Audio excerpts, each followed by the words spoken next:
Bom dia, boa tarde, boa noite, seres humanos e seres biônicos deste mundão sem fronteira. Aqui quem vos fala é a Deb e também A Cláudia Medeiros. nós somos produtoras de conteúdo científico desse canal que você está ouvindo, o Mais Que Raios. E se você já acompanha a gente ou caiu aqui de paraquedas, já vai deixando seu like, se inscreve no canal, porque a gente tem um monte de conteúdo sobre ciência, tecnologia espacial e eu acho que você vai curtir, hein? Então fica com a gente que no episódio de hoje a gente vai falar um pouquinho sobre como é que a tecnologia espacial ela também pode ser transformada e absorvida na tecnologia que a gente usa no dia a dia. Por exemplo, o celular ou outras coisinhas que a gente vai falar ao longo desse episódio, não é mesmo, Cláudia? Nossa, eu tô muito empolgada para esse episódio. Quase que eu não dormi querendo fazer ele logo. A Débora, coitada, ela deve estar atormentada comigo falando na cabeça dela. Mas é porque foi uma aula que eu assisti do Walter Peters na Escola do Espaço, que fala sobre essa transferência de tecnologia, e eu fiquei simplesmente fascinada com a aula, e eu acho que todo mundo devia ter acesso a esse conhecimento. Então eu falei, Deb, vamos acelerar esse conteúdo e passar na frente de outras coisas, porque eu acho que faz muita diferença. Eu acho que a gente podia começar já no episódio de hoje a falar sobre dois termos que ficou bem popular nos últimos tempos, que é spin-off e spin-in. Vocês já devem conhecer esse termo de spin-off se vocês curtem cinema ou outros conteúdos pop. Sempre tem alguma coisa, né? O spin-off do filme tal, o spin-off da série tal. Então, conta pra gente um pouquinho de onde é que surgiu esse termo. Na verdade, como que esse termo ele abrange muito mais coisas do que só no universo cinematográfico. No caso da área espacial, o termo spin-off ele está correlacionado com tecnologias que são inventadas ou desenvolvidas no espaço e que depois elas podem ser aplicadas para a vida cotidiana, né? Então você começa de um produto final e traz isso para a vida no cotidiano, né? Já para o spin-in, seria uma coisa que já está em desenvolvimento aqui na Terra, ou até que às vezes já seja de uso comum das pessoas, e que é adaptada ou utilizada depois, posteriormente, no espaço. A maioria das coisas, na verdade, acaba sendo spin-in, né? Tudo que a gente usa aqui, a gente tenta adaptar para poder utilizar no espaço, mas a parte mais interessante, no meu ponto de vista, do contexto da exploração espacial, é o spin-off, que é a quantidade de descobertas que a gente pode fazer saindo de uma tecnologia que a gente tem imaginado que poderia ser aplicada para o cotidiano e que de repente se transforma em realidade para a nossa vida aqui na Terra. E que faz mostrar a importância e a relevância de você continuar essa exploração espacial para melhorar também a vida aqui na Terra, não só ir para o espaço. Isso tem muito a ver também com a discussão que a gente tinha feito sobre as leis do futuro, do professor Dater, ou Dater, a gente não tá na dúvida. Mas que ele fala da terceira lei que ele teorizou, que nós moldamos as nossas ferramentas e posteriormente as nossas ferramentas nos moldam. E é muito incrível isso, porque a gente parte de algo conhecido. Então, por exemplo, né, todas as grandes máquinas, as grandes tecnologias que a gente desenvolveu partiu de uma lógica que a gente já conhecia. Então, basicamente, a gente tentou reproduzir um sistema de vida biológico que a gente já conhecia para algo que fosse eletrônico ou com outra finalidade. E ao longo desse caminho também, como você vai descobrindo novas coisas, você começa a mudar a sua mente e aí você tem aquela parte de que realmente as suas novas descobertas, as suas ferramentas começam também a te moldar. Então isso é muito louco, né? É um loop que quase que não tem começo e fim, ele vai se auto-realimentando. E você sabia que as principais áreas já identificadas como potenciais para esse spin-off são as áreas da automotiva, biomedicina, telecomunicações, como a maioria de vocês já sabe, a parte de ótica, de energia e até mesmo de transporte, aplicações de nanotecnologia, fotônica, biotecnologia e a própria informática, elas são já áreas que são identificadas como potenciais para esse spin-off, ou seja, tecnologias que vão ser desenvolvidas para o espaço e que depois podem ser aplicadas para uso na Terra. Isso é muito interessante, inclusive na medicina, por conta mesmo dos nossos astronautas teve que haver muito desenvolvimento de coisas novas para que realmente a gente tenha uma proteção adequada para os astronautas que vão não só para as órbitas, para a estação espacial, mas agora com a missão Artemis para a Lua. Então, imagina o quanto de coisa que não foi descoberta, que não foi estudada para que houvesse a proteção melhor para os astronautas. Inclusive, até mesmo o estudo de algumas doenças, porque quando o ser humano retornou do espaço, seja lá da Lua ou os próprios astronautas que voltam da estação espacial, isso ainda continua sendo muito estudado, como é que o nosso organismo ele reage a essa exposição, porque queira ou não queira, a nossa vida ela é muito dependente do ambiente que a gente tem aqui dentro dessa bolha que a gente chama de planeta Terra.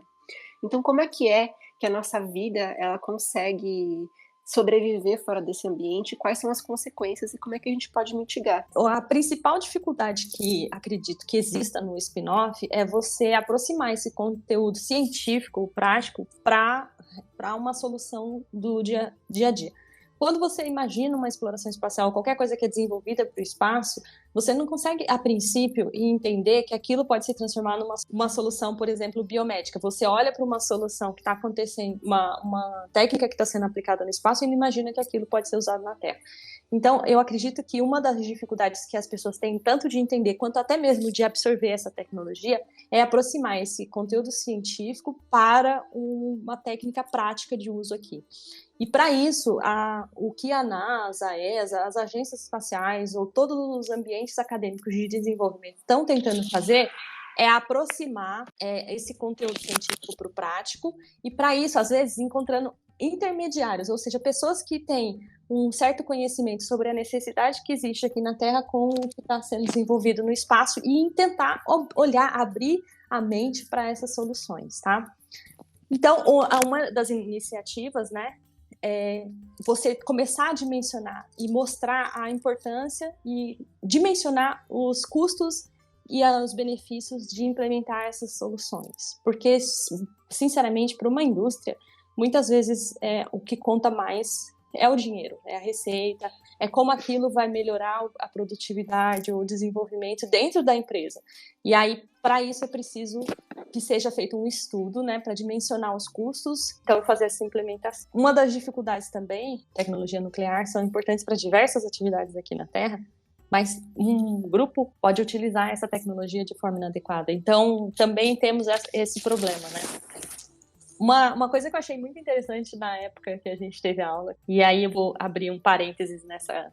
Antes da gente falar sobre exemplos, né, de aplicações, né, de transferência de tecnologia, eu vou só falar de uma das coisas que ele chamou atenção pra gente na aula, que foi sobre como a exploração espacial ela deveria ganhar um prêmio de Nobel da Paz. Porque ela foi a única que conseguiu colocar Estados Unidos e Rússia trabalhando dentro do mesmo ambiente, sem se matarem. Pode crer.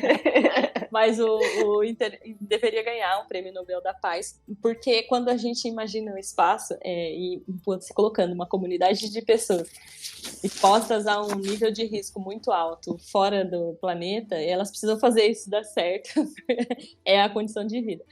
E talvez a gente devesse pensar nisso como tripulantes do planeta Terra, porque a gente nada mais é do que tripulantes do grande planeta Terra que está flutuando no universo em torno de uma estrela chamada Sol, em torno de uma galáxia, o centro de uma galáxia chamada Via Láctea, ou seja, nada mais somos do que tripulantes de uma esfera em torno Deixa bem claro, né? Uma esfera. Somos todos tripulantes dessa nave que está no cosmos aí, à mercê de tudo. Isso é muito legal. Antes da gente partir para uns exemplos mais práticos, eu queria retomar, você estava falando sobre o exemplo da tecnologia nuclear, e isso talvez seja uma das coisas que, como hoje está muito inserido na nossa sociedade, tanto para a parte energética, quanto até mesmo para tratamentos, porque hoje a gente tem tecnologia nuclear inserida dentro dos hospitais, claro que de uma forma muito controlada, tudo é muito bem pensado para que isso não seja nocivo para ninguém, né? Mas a gente recebe esse nome de tecnologia nuclear simplesmente por conta de como essa tecnologia ela é abordada. Não tem nada a ver com bomba ou usinas. Mas também pode se tomar esse lado. E eu não sei se vocês já assistiram aquela série que retrata mais de forma romântica o acidente que aconteceu em Chernobyl. E lá tem uma parte da série que eles falam sobre a tecnologia espacial justamente para conseguir ajudar na retenção da propagação da radiação naquele momento. E isso é uma coisa muito interessante, porque às vezes você faz algo preparado para um ambiente que é extremamente diferente que o seu, só que a tecnologia, ela traz esse ambiente muito próximo da gente também. Então, por exemplo, a gente hoje tenta pensar em proteção de radiação para o ambiente espacial. Mas e se, por um acaso, acontecesse algum acidente e a gente tivesse que se proteger de um ambiente tão hostil quanto aqui na superfície? Inclusive, hoje, uma das aplicações da proteção de radiação ionizante espacial também é para as Forças Armadas, para que se um dia houver algum acidente radioativo, que não é o que a gente quer, mas enfim, a gente não tem controle das pessoas e das coisas por completo, mas se um dia houver um acidente desse, que as pessoas que estão lá também proteja a sociedade, a população, elas também consigam proteção. Então, hoje, quando a gente fala de blindagem de radiação, não é só específico para o espaço, mas também para aeronaves, para os soldados, para outras pessoas que trabalham com as Forças Armadas ali de frente, porque pode ser que a gente passe de novo por isso ou algo parecido. E qual que é a vantagem de você passar de novo por algo que é ruim? Você já sabe muito bem como se portar. Então, quando a gente passa por uma catástrofe, a nossa obrigação é que, se acontecer algo parecido de novo, que a gente esteja mais preparado, porque temos que aprender com as coisas que acontecem, não é mesmo? Exatamente. Se não continuar repetindo os mesmos erros, esperando resultados diferentes, não funciona em nada. Exatamente. As catástrofes, né, quando elas acontecem, geralmente o único benefício que elas têm é transformar a nossa vida para uma situação melhor, onde a gente possa prevenir, combater ou evitar que ela aconteça novamente. Do contrário, ela é só dor, né? Só sofrimento. Exatamente. E vamos falar então de alguns exemplos, né? Vamos variar várias áreas aqui, tá? Tem bastante coisinhas que eu quero trazer para vocês.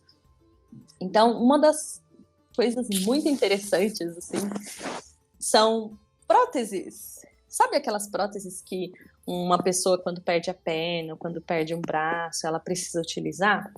Então, a ESA, a Agência Espacial Europeia, por exemplo, ela usou uma tecnologia para fortalecer a resistência, sem perda da maleabilidade, em peças usadas em estruturas na estação espacial, que são os braços mecânicos que precisam abrir, eles precisavam ter uma certa maleabilidade, mas ao mesmo tempo ter uma certa rigidez, não se quebrar com facilidade. E aí, uma pessoa observando e desenvolvendo essa tecnologia, porque ela foi desenvolvida aqui em solo para ser usada no espaço, percebeu que essa aplicação podia ser utilizada para o desenvolvimento de próteses, por exemplo.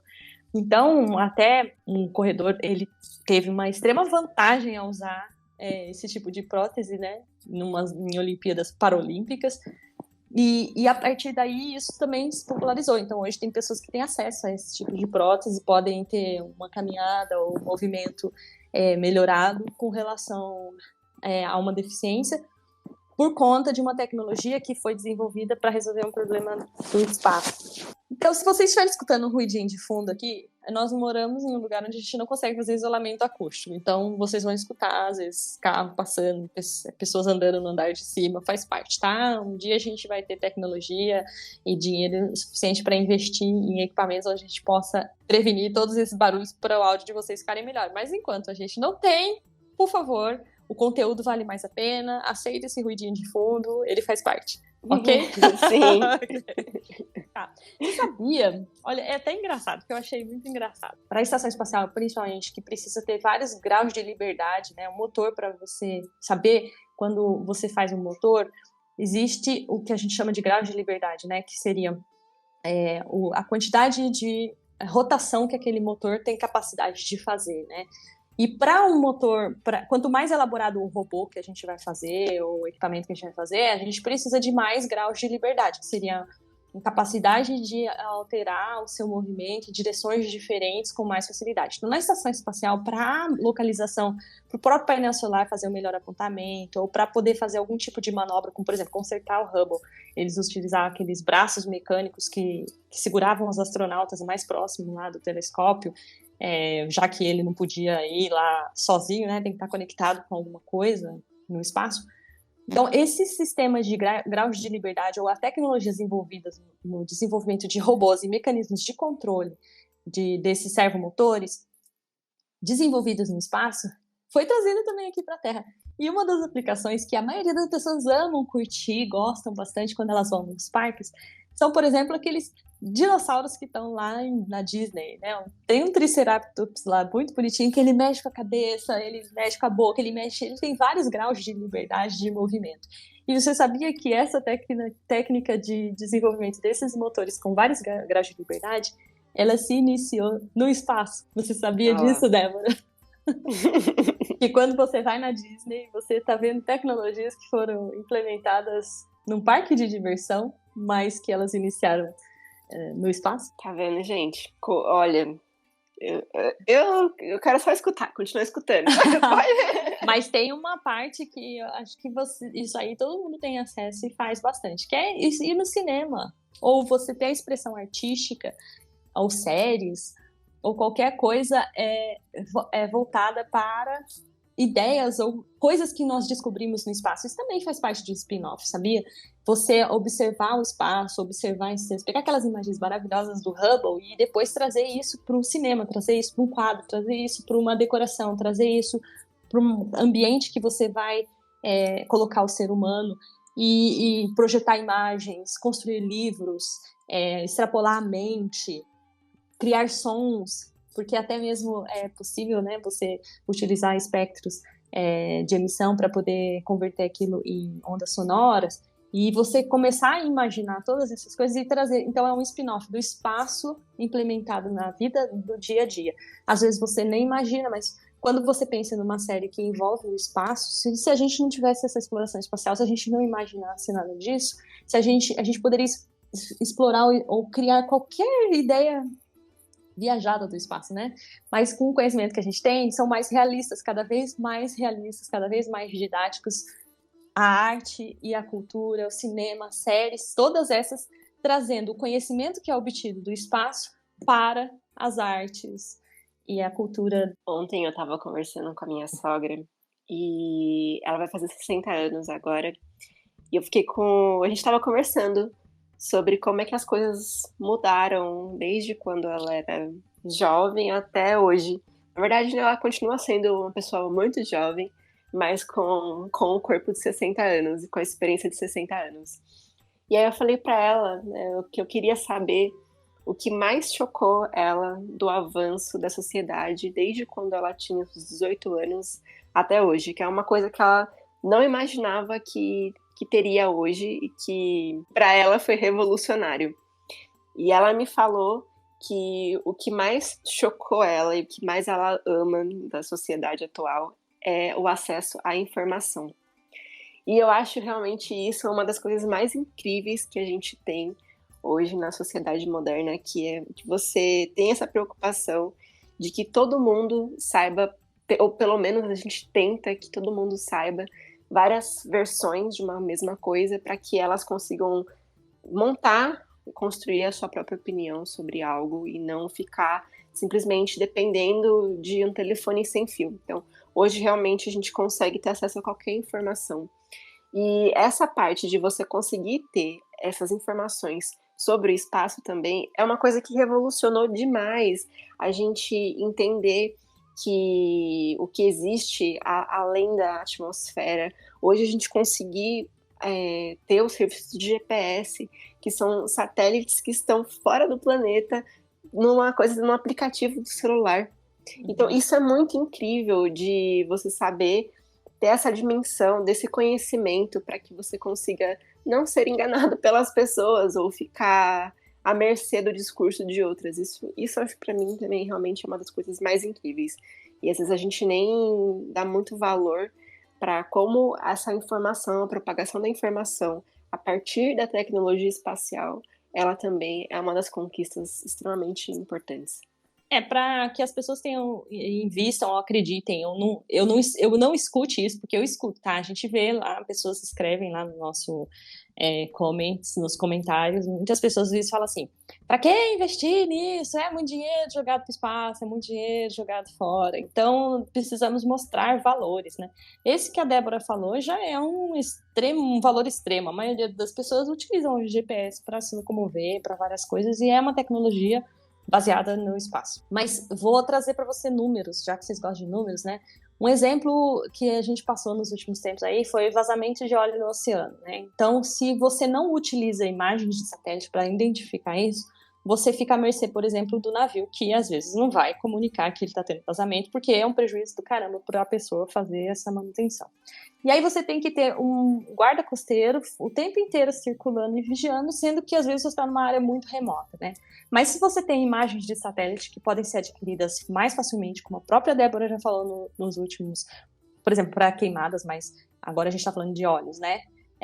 Com uma frequência muito mais grande, a gente poderia antecipar ações, por exemplo, para contenção de vazamento de óleo, por exemplo, na costa. E aí, um exemplo que a gente tem aqui de uma redução, por exemplo, se eu fizer hoje uma detecção e eu usar o tempo atual de contenção, eu gastaria em torno de $16 mil por tonelada de óleo vazado. 1.900 milhões de dólares por ano por usar tecnologias espaciais que fazem, então, com que a gente tenha uma detecção mais antecipada e possa ter uma ação antecipada. E volta no assunto que a gente falou no episódio anterior, né? Que o investimento na tecnologia é algo a longo prazo. Talvez você só consiga ver os frutos disso a longo prazo, mas se você não começar, você nunca vai colher esses frutos. Então, pode ser que hoje uma missão espacial, um satélite, ele demore muito, custe muito, você com a perspectiva de hoje. Mas daqui a alguns anos, ele vai, em um ano de missão, de investimento, ele já consegue reverter todo esse valor que foi investido quando você economiza nas técnicas de mitigação de problemas cotidianos, como, por exemplo, esse do óleo. E aí a gente pode entrar, por exemplo, na área de medicina, por exemplo, a osteoporose, que é um problema grande que pode acometer astronautas quando vão para o espaço, que é a perda de densidade óssea, desenvolvimento de doença dos ossos, né? E o desenvolvimento de técnicas e soluções que foram feitas para que eles pudessem ter uma recuperação, um prejuízo menor, foi transferido totalmente para uso na Terra para tratar pessoas, né, com deficiência óssea e que precisam hoje fazer prevenção e tal. Então, só as técnicas de descoberta e mitigação e controle da perda óssea, elas já geram uma economia mundial na casa de bilhões, tá? Assim como a combustão em microgravidade, ela também é uma tecnologia que pode, o estudo e o desenvolvimento de técnicas de combustão em microgravidade, se elas conseguirem de alguma forma melhorar isso para poder ser utilizado na Terra, pode dar uma perspectiva de economia enorme. Quem não quer uma economia com um investimento que melhora ainda as condições das pessoas, tá? E até o final do século passado, nós tivemos um boom de spin-off. A gente pode falar alguns deles agora, porque depois a gente vai também falar um pouquinho sobre o spin-in, né? Mas vamos falar então um pouquinho mais de spin-offs, tá? Por exemplo, você sabia que a roupa de combate ao fogo que as pessoas utilizam hoje, né? Ela é baseada nos trajes espaciais da Apollo? Aquela missão que você fala que não serve para nada? Então, as roupas e os trajes dos astronautas para a missão Apollo inspiraram e foram utilizadas posteriormente para melhorar as roupas de combate a fogo do bombeiro. E também, você sabia que a tomografia para identificar tumor, ela vem de scanners desenvolvidos pela NASA, assim como aquela furadeira manual que não precisa ligar na tomada, ou até equipamentos cirúrgicos que você precisa utilizar e que não vão ligados na bateria, elas também vêm da exploração da Lua, que eles precisavam fazer a exploração da Lua, mas não tinha tomada para você ligar lá, então eles precisavam desenvolver baterias, e aí esse sistema de baterias que foi desenvolvido para instrumentos que eles foram utilizar na Lua, depois viraram instrumentos que nós utilizamos aqui na Terra com baterias. Olha pra você ver que legal. A tela não refletiva do PC,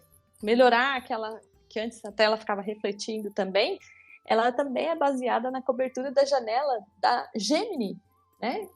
E aí essa cobertura que é para as imagens não ficarem reflectivas, depois veio e virou aí tecnologia para a gente colocar nas nossas telas que a gente usa Assim como os instrumentos de telescópio espacial serviram de inspiração ou são tecnologias que foram desenvolvidas para o espaço e que hoje são utilizadas para fazer a sua mamografia. A mamografia que previne aí o câncer de mama das mulheres e dos homens. E também aquela isolação térmica que vão nos satélites, ela são parte daqueles cobertores de emergência que as pessoas usam quando precisam passar por uma situação em que elas não têm outro tipo de proteção térmica. É a mesma isolação térmica que foi desenvolvida para os satélites e que foi aplicada aqui na Terra. Um papel de presente. Parece um papel de presente. Aquilo é muito mais que um papel de presente, né? E um detector Rosat de raio-x que foi utilizado no espaço para observação, ele foi transformado em tecnologia para detecção de câncer aqui na Terra. Assim como a espectroscopia em micro-ondas também é utilizada, que foi desenvolvida no espaço para observar objetos distantes, para analisar estrelas e objetos distantes, foi adaptada depois para a detecção de câncer em seres humanos aqui na Terra. Tá? E aí, na parte de informática, você tem aquele controle de tráfego em transportes, de trem, de linhas de trens, como aquilo funciona. Você pensa que aquilo foi pensado primeiramente para o trem? Ele não foi, não. Ele foi um software que foi desenvolvido por a Ariane, que é um veículo lançador. E esse software que foi para verificar toda a contingência durante o lançamento, toda essa técnica de software de programação que foi desenvolvida, depois veio e foi aplicado para o controle de tráfego em transportes aqui na Terra, por exemplo. Então, é uma tecnologia ou uma técnica de desenvolvimento de software depois aplicado aqui. Assim como aquela água fresquinha que você gosta de tomar e tal, que foi desenvolvida, na verdade, para ser utilizada na estação espacial. Tá? E você gosta de jogar videogame?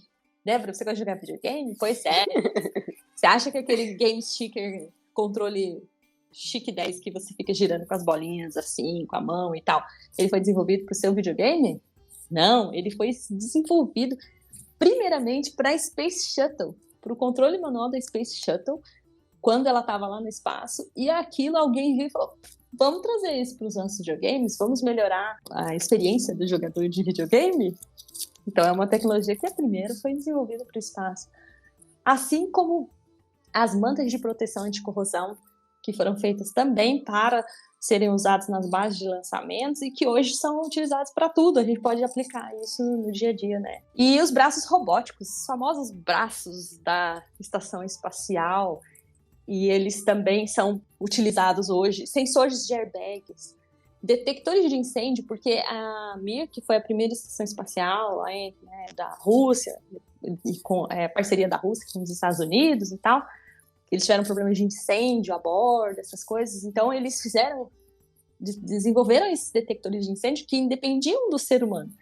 E isso hoje é usado aqui, a gente usa detector de incêndio na nossa vida, né? Fora as próteses, né, como a gente já falou de algumas, e o painel solar, famoso e queridinho, o uso da energia solar para a gente, começou também de você entender que você precisava ir para o espaço e que não tinha como colocar uma tomada daqui até lá. Tá? E nem construir uma usina dentro do foguete, por enquanto, né? Porque agora a gente já está em outra fase e a gente está evoluindo nisso, né? Uma curiosidade sobre os painéis solares. Quando você tem painéis solares para o espaço, existem muitas pesquisas e desenvolvimento para que esses painéis eles tenham um controle direcionado à luminosidade. Então é como se fosse um girassol, sabe? Isso é umas coisas muito interessantes também, que eu espero que muito em breve a gente consiga também usar isso na nossa sociedade como um produto industrial. E isso é muito incrível, porque justamente, né, a gente não pode ligar o satélite na tomada, e também a gente tem que saber que não vai ser o tempo inteiro que a gente vai ter as condições de luminosidade ideais. Então, isso é muito incrível. Inclusive, quem foi no Ink Portas Abertas deve ter visto lá um modelinho que eles fizeram dos painéis conseguindo se mexer de acordo com a luminosidade. Isso é muito incrível. Só um parênteses, porque é muito legal. Ah, mas isso a outra coisa que eu ia falar são as cirurgias feitas por robôs, que são coisas que precisavam acontecer no espaço, né? Você controlar um robô à distância para fazer uma coisa muito específica. Isso começou lá na estação espacial e está começando a vir para a Terra, vamos dizer assim, se tornar uma realidade. As baterias, né, que eu não preciso nem falar nada. Óbvio, a gente precisa melhorar cada vez mais e está sendo melhorado principalmente para o espaço, e aí isso vai virar realidade para a gente aqui na Terra também. Os alimentos, né, aquela comida de astronauta, o pessoal fala que é ruim, mas se a gente quer ir para Marte e ficar um montão de tempo dentro de um veículo espacial, a gente precisa ter um tipo de conservação de alimentos que também está sendo explorada no espaço. E que isso você explora lá no espaço e depois você traz aqui para a Terra e implementa. Como eu posso cultivar uma coisa num ambiente hostil? E aí você testa lá, faz tudo que precisa ser feito, implementa e utiliza aqui na Terra. E uma coisa que vocês não sabiam, vou falar agora. Você sabia que o tal do Google View 3D lá, aquele Google Street lá, o mapeamento que é feito em 3D da sua casa, aquelas imagenzinhas todas bonitinhas que vocês estão vendo, foi por conta da exploração de Marte, as rovers de Marte. Então, as rovers tinham o quê? Elas tinham que olhar o terreno, fazer um mapeamento, girar para um lado, girar para o outro. Aquele sistema de detecção, posicionamento e imagem 3D da rover foi feito lá para aquela rover que foi para Marte. Voltou aqui para a Terra e virou o tal do Google. O Google que você gosta de ir lá e dar um search e encontrar a casa das pessoas. É isso aí. Tá? Veio do espaço. E os purificadores de água que cada vez vem melhorando, né? Técnicas para você fazer o reaproveitamento de água e tal, tá? Softwares, por exemplo, otimizadores para Marte, para construções em Marte. Então, você tem que fazer uma construção lá, tem que ser baixo custo, tem que ser... E eles fizeram vários softwares de aplicação para esse tipo de construção que hoje são aplicados na construção civil para você melhorar o desempenho e o uso de materiais, aprimoramentos na construção da sua casa. Tem softwares que foram desenvolvidos para o espaço e que já são aplicados aqui na Terra. Assim como o tal do filtro de cancelamento da luz azul. Sabe aquele, você quer pôr filtro para luz azul? Beleza, foi desenvolvido para o espaço e agora está sendo utilizado por você. Assim como o tal do termômetro infravermelho, que também foi desenvolvido para medir a temperatura das estrelas e aí agora está sendo utilizado aqui para você aqui na Terra. James Webb, por exemplo, o nosso super lindo, maravilhoso telescópio que eu assisti a série que tá na Netflix sobre ele, e eu chorei de novo, que nem eu chorei no dia que saiu a primeira imagem, mas tá. Mas no James Webb, além de descobertas sobre a origem do universo e processos cósmicos, todos que estão sendo estudados ainda, ele utilizou espelhos, e no desenvolvimento de tecnologias de espelhos para serem colocados no James Webb, hoje a gente tem tecnologias para utilizar para cirurgia de vista. Ou seja, o seu olhinho hoje pode ser operado utilizando técnicas muito melhores de correção, específicas para você, porque tecnologias que foram utilizadas para o espelho da James Webb hoje podem ser aplicadas para isso. Assim como o cultivo de alimentos de forma autossustentável e o tal do copo do café. Sabe aquele copo famoso do café que não está nos patrocinando? Mas todo o revestimento dele, toda a concepção do tal do copo do café que mantém a temperatura, ele foi desenvolvido para cápsulas espaciais, para manutenção de temperatura do ser humano lá no espaço. Tem um monte de outras coisas, eu não vou conseguir falar todas aqui, mas a gente vai deixar alguns links para vocês brincarem um pouquinho no site da NASA. Hoje a gente está passando por um outro processo que a gente vai ter que vir falar em outro dia sobre isso, que é o spinning, né? Então a gente tem muita coisa que saiu do espaço e está vindo para a Terra, mas a gente também tem o spinning, que é você começar a utilizar coisas da Terra para o espaço. A Débora falou um pouquinho sobre isso, sobre tecnologias de componentes que são de uso comum e que algumas pessoas estão testando utilizar eles no espaço. Mas não só eles, tem outras coisas que também a gente pode ver falar um pouquinho mais em um outro episódio, porque está imenso. Mas, nossa, pelo amor de Deus, né? Tinha que falar de tudo isso porque realmente é muita coisa. E, às vezes, até mesmo quem está trabalhando na área, às vezes a correria, isso é uma das coisas que outras pessoas também falam, que a gente, quando está na área trabalhando na correria do dia a dia, tem que entregar alguns prazos, tem que correr atrás de outras coisas mais práticas do dia a dia, a gente não consegue ter tempo para acessar essas informações. Então, eu acho que divulgar essas informações, essas curiosidades, ela é útil para todo mundo, tanto para a gente reafirmar que é importante investir em tecnologia e desenvolvimento de soluções espaciais, porque isso também traz benefícios aqui a longo prazo, a curto prazo, diretamente, indiretamente. E uma das coisas que é incrível, assim, é realmente no uso da medicina. Olha isso, um pouquinho do que a gente falou, de como é que a gente evoluiu na medicina por conta de desenvolver coisas para uso espacial. Eu acho que uma das maiores vantagens que a gente tem nessa aventura de descobertas de soluções espaciais é realmente você ter que aprender a trabalhar com poucos recursos, poucas facilidades, entre aspas, porque a gente está realmente se preparando para sobreviver, seja o ser humano, seja um computador, seja um rover, seja um módulo, mas tudo isso precisa sobreviver num ambiente que a gente não tem nenhuma familiaridade como tem aqui na Terra. E eu acho que isso que é uma das maiores vantagens da gente aprender que a gente consegue fazer muito com pouco. Então, isso é uma das coisas mais lindas que a tecnologia espacial mostra pra gente, que a gente é capaz de fazer coisas incríveis com pouquíssimas coisas, mas se a gente trabalhar em conjunto, realmente, se a gente vê que no fundo, por mais que tenhamos culturas diferentes, países diferentes, idiomas diferentes, nós somos todos tripulantes dessa bola azul aqui flutuando no espaço. E a gente vai de novo lembrar para deixar um like nesse vídeo, compartilhar, comentar aqui o que você sabia, o que você não sabia, que tudo foi spin-off de tecnologia espacial. Deixa aqui pra gente saber se vocês têm alguma dúvida também. E se você chegou até essa parte do vídeo, deixa no comentário. Nem velcro, nem o teflon são produtos do espaço. Sim! Eu quero ver se você chegou até o final. E se chegou até o final do espaço, deixa aqui no comentário. Nem o velcro, nem o teflon são produtos do espaço, hein? Apesar de eles serem utilizados lá, eles são soluções da Terra que foram aplicadas para o espaço. Eles são spinning. Então, deixa o seu like e deixa o comentário. Nem o velcro, nem o teflon são produtos do espaço.